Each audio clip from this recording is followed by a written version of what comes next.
विधानसभेच्या इतिहासातला पहिल्यांदा असा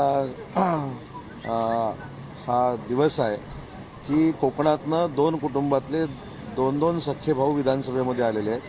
त्याच्यामध्ये माझे मोठे बंधू आहेत, मी स्वतः विधानसभेमध्ये आलोय आणि आमच्या पुढच्या जिल्ह्यातनं म्हणजे सिंधुदुर्ग जिल्ह्यातनं निलेश राणे आणि नितेश राणे हे दोन भाऊ निवडून आलेले आहेत. आणि मला असं वाटतं की एका कुटुंबातले दोन दोन आमदार ज्यावेळी निवडून येतात तर पूर्ण कुटुंबाला आनंदच होत असतो. मुंबईतले पण दोन भाऊ आले, तर ते सख्य नाही तो सख्या भावांवर प्रश्न विचारला ना. सख्या भावांवर प्रश्न विचारल्यामुळे मी सख्या भावांचं उत्तर दिलेलं आहे. मुंबईतल्या दोन भावांबद्दल काय सांगाल? आदित्य नाही, मी काय सांगितलं की कुटुंबातले बघा, ते विरोधक जरी असले तरी ते देखील एका कुटुंबातले आहेत. आम्ही सख्खे भाऊ म्हणून एकत्र आलेलो आहोत. ते देखील कुटुंबातलेच आहेत, ते देखील मावस भाऊ आते भाऊ असे आहेत. त्याच्यामुळे त्यांचं देखील अभिनंदन आहे ना.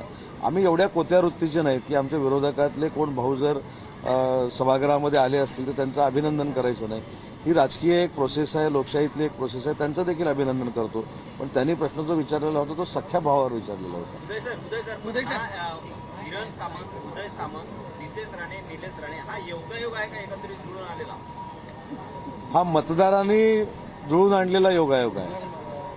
कारण नितेशजी राणे तुम्ही बघत असाल, माझा मतदारसंघ, त्याच्यानंतर किरण भैयांचा मतदारसंघ आहे, त्याच्यानंतर नितेशजींचा मतदारसंघ आहे आणि त्याच्यानंतर निलेशजींचा मतदारसंघ आहे.